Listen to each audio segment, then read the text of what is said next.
Hello my dear students, welcome to all of you in your online classes. Students, हम लोग previous videos में या online classes में हम डिस्कस कर रहे थे ग्राफिकल रिप्रेजेंटेशन के बारे में। ग्राफ के बारे में मैंने समझाया, ग्राफ से क्या कैलकुलेट करते हैं ये भी समझाया, एक दो एग्जांपल्स भी किए।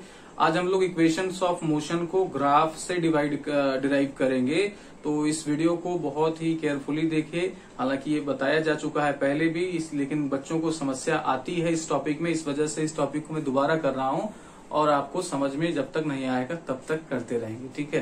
तो उम्मीद करता हूँ कि आप इस वीडियो को पूरा देखिएगा, एक एक बात को नोट करिएगा, जिसमें समस्या होगी उससे आप पूछ लीजिएगा, ठीक है। तो चलिए अब हम लोग करते हैं इक्वेशंस ऑफ मोशन।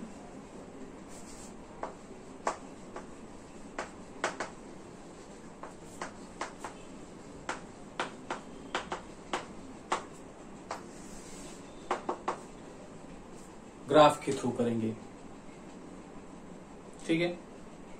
तो पहले हम लोग फर्स्ट ले लेते हैं, फर्स्ट इक्वेशन।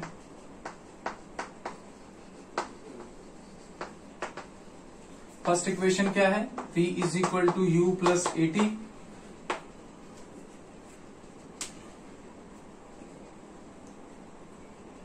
फर्स्ट इक्वेशन हमारा यही है, V is equal to U plus AT. इसी को डिराइव करना है, उसके लिए हम लोग क्या कर लेंगे, एक इक्वेशन ऑफ एक पहले ग्राफ देखेंगे, और ग्राफ हमारा जो होगा वो वेलोसिटी वर्सेस टाइम ग्राफ होगा। तो हमने क्या किया, वेलोसिटी वर्सेस टाइम ग्राफ ले लिया,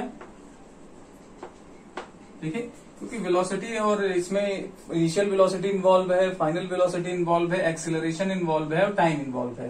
तो हम लोग क्या ले रहे हैं, velocity versus time graph. Velocity versus time graph ले रहे हैं बच्चे, और मान ले रहे हैं कि एक ऑब्जेक्ट की t इज इक्वल टू 0 पर, जैसा कि इक्वेशन ऑफ मोशन कहता भी है कि t इज इक्वल टू 0 पर इनिशियल वेलोसिटी की 0 है। तो यहां पर t इज इक्वल टू 0, आप इस लाइन पर कहीं पर रहे उस पर इस एक्सिस की वैल्यू, दैट मीन्स t की वैल्यू 0 रहेगी, चाहे यहां चाहे यहां चाहे यहां। तो मैंने मान लिया कि मैं यहां पर कोई एक वेलोसिटी अज्यूम कर रहा हूं, इनिशियल वेलोसिटी u, जिस पर हमारी टाइम 0 मानी जा रही है, ठीक है।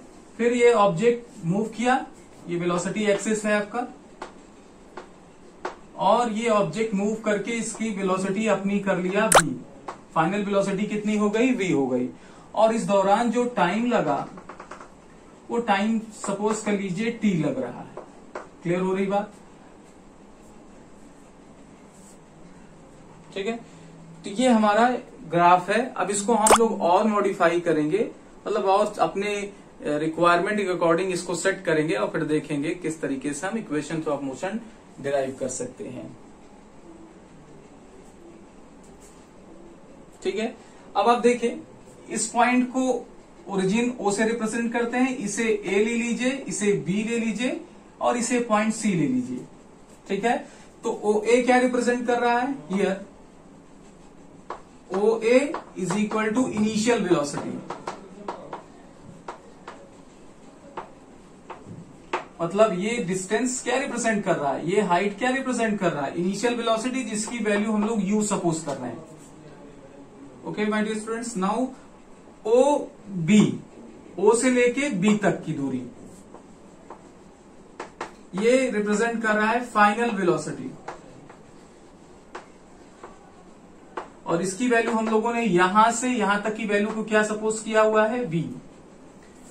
एक और वैल्यू लेनी है O से लेके C तक।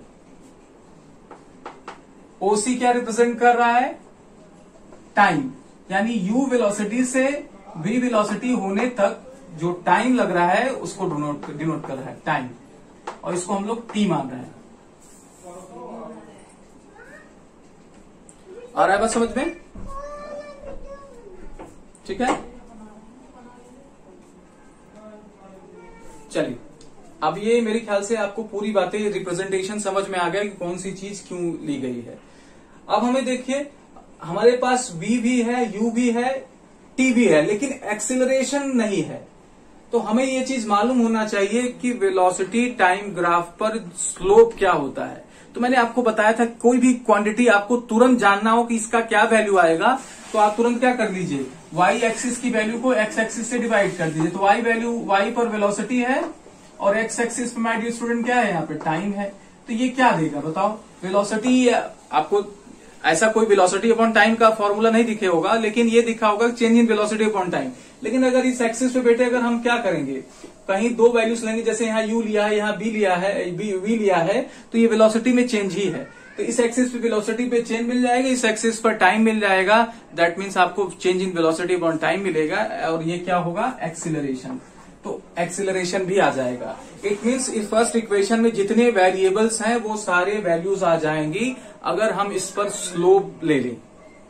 क्लियर होगी समझ में, आगे बात समझ। इसी बात को मैं ऑनलाइन क्लास में, इवन आपके यूट्यूब के क्लासेस में भी समझाने की कोशिश की है। बार बार यही बात समझाने की कोशिश करता हूं कि आपको स्लोप निकालेंगे तो क्या मिलेगा, एरिया अंडर द कर्व निकालेंगे तो क्या मिलेगा। तो अभी आपने देखिए हमारी जरूरत क्या थी, हमें यू जरूरत थी, यू की जरूरत थी, वी की जरूरत थी, टी की जरूरत थी। तो ये तो वैल्यूज थी ना, यही नहीं था।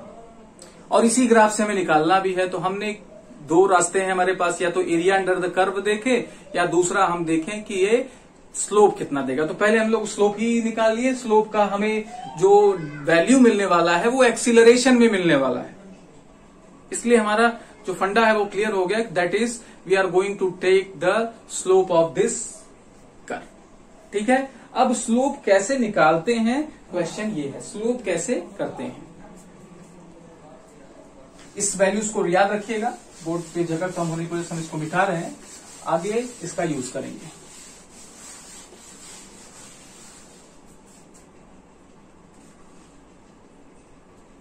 ठीक है, तो बेटे अब हम लोग क्या कर रहे हैं, देखिए ये A पॉइंट है, ये B पॉइंट है, ये C पॉइंट है, एक चलिए अच्छा C रख दीजिए, ये D पॉइंट ले लेते हैं। ठीक है, और यहां पर ये वाली लाइन समझ रहे हैं ना, इस लाइन के ये पैरेलल है और जाके यहां पे कट कर रही है। अच्छा बताओ, तो इसकी वैल्यू कितनी होगी, ये जो लाइन खींच रहा हूं उसकी वैल्यू कितनी होगी। अगर आपको रेक्टेंगल याद हो तो रेक्टेंगल में अगर आपको इस साइड का लेंथ पता लग जाए तो इस साइड का लेंथ आप बता लेते हो कि नहीं, क्योंकि आमने सामने की लेंथ इक्वल हो जाती है। That is going to be same here, यहां भी वही होने वाला है कि देखिए ये रेक्टेंगल जैसा शेप दिख रहा है कि नहीं। दैट मीन्स जो वैल्यू इस लाइन की होगी, यानी टी यहां से यहां तक की वैल्यू टी होगी, उतना ही इसका भी हो जाएगा टी। इसका क्या मतलब है, अगर हम इसे एक पॉइंट ले लें तो ये पॉइंट मान लीजिए ई है, तो ए ई की वैल्यू कितनी हो जाएगी, ए ई की वैल्यू कितनी हो जाएगी, सेम होगी ओसी के, दैट मीन्स इस लाइन के, और ओसी की वैल्यू आप थोड़ी देर पहले देखे लिखे हुए हैं टी।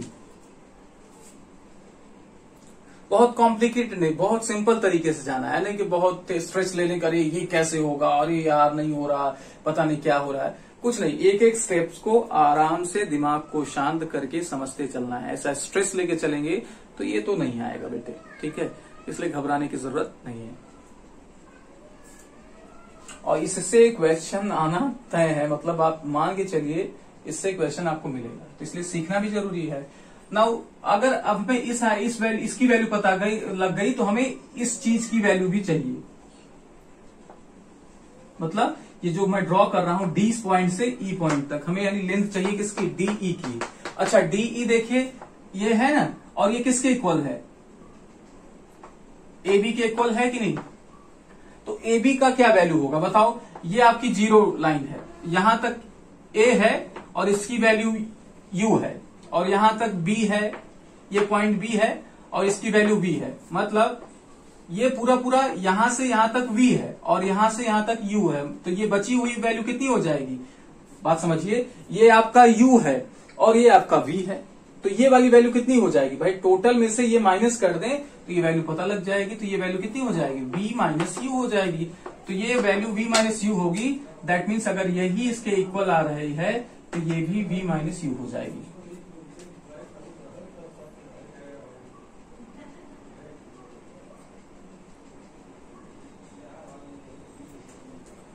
जिस पॉइंट पर समस्या होगी आप कमेंट सेक्शन में बताएंगे सर कि हमें यहाँ पर समस्या हुई है, मैं आपको उसे किसी न किसी तरीके से एक्सप्लेन करूंगा, चाहे इसी वीडियो में आपको मतलब अगर छोटे कंफ्यूजन है तो मैं उसे क्लियर कर दूंगा, नहीं तो उसके लिए अलग से वीडियो बनाऊंगा। बट अब चूंकि सिलेबस रिड्यूस हो चुका है, then probability of the graphical representation is now more. अब आपका इसका प्रोबेबिलिटी और ज्यादा हो गया, दैट मीन्स आपको ज्यादा मेहनत की जरूरत है, इसको क्लियरली समझने की जरूरत है। ठीक है, चलिए अब अगर आपको ये समझ में आ गया है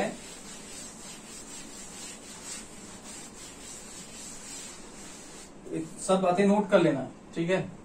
तो अब हम लोग स्लोप निकालेंगे, ठीक है। तो लिखेंगे slope of graph on velocity versus time graph gives acceleration. ये क्लियर है, अभी थोड़ी देर पहले ही क्लियर किया था। तो एक्सीलरेशन देगा। स्लोप कैसे निकालेंगे बेटे? स्लोप का मतलब होता है कि ये कितना ढलान टाइप का इसकी थिंकिंग होती है, मीनिंग होती है। अगर ये स्लोप ऐसे है, फिर इसका स्लोप ऐसे तो कहते हैं ना कि स्लोप है, उस पर चढ़ान है। तो अगर ऐसे ज्यादा, अरे यार वो ज्यादा, इसका स्लोप ज्यादा नहीं है, अगर बढ़िया है स्लोप है ना, कितना ढलान है, इस सेंस में लिया जाता है इसको। तो स्लोप कैसे निकालते हैं? जैसे देखिए ध्यान से, ट्रायंगल लेंगे। जो ट्रायंगल ये फॉर्म हुआ है ट्रायंगल AED, ठीक है। तो ट्रायंगल AED लेके हम लोग लेंगे, पहले ट्रायंगल लिख लीजिएगा, ऐसे लिखते हैं, in triangle AED slope is equal to आ जाएगा, स्लोप तो एक्सेलरेशन होने वाला है। तो ट्रायंगल AED को ध्यान से देखिए, ये आपका राइट एंगल ट्रायंगल है। तो इसमें परपेंडिकुलर अपॉन बेस लेते हैं, याद रखिएगा, परपेंडिकुलर वैल्यू और अपॉन बेस। तो परपेंडिकुलर आपकी वैल्यू कितनी हो जाएगी? DE, और बेस की वैल्यू कितनी हो जाएगी बेटे? AE। दिख रहा है कि नहीं?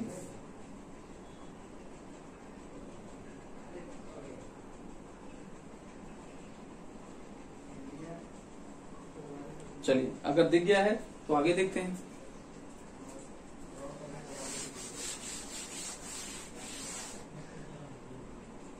ये जो इसका रेशियो आएगा वही ए बोला जाएगा। तो ए आपको पता लग गया। अब DE की वैल्यू देखो कितनी है, V माइनस यू, और AE की वैल्यू कितनी है? AE की वैल्यू है हमारी T, है ना। देखिए कैसे, यहां पे यही है ना।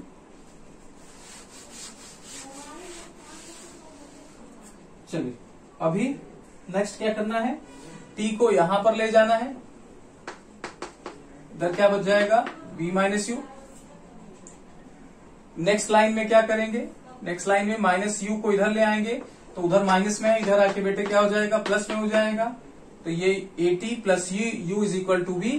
तो इसको कायदे से लिख देते हैं जैसे इक्वेशन का फॉर्म। तो V is equal to U plus AT। तो यही इक्वेशन है ना, first equation of motion. First equation of motion यही है बच्चे।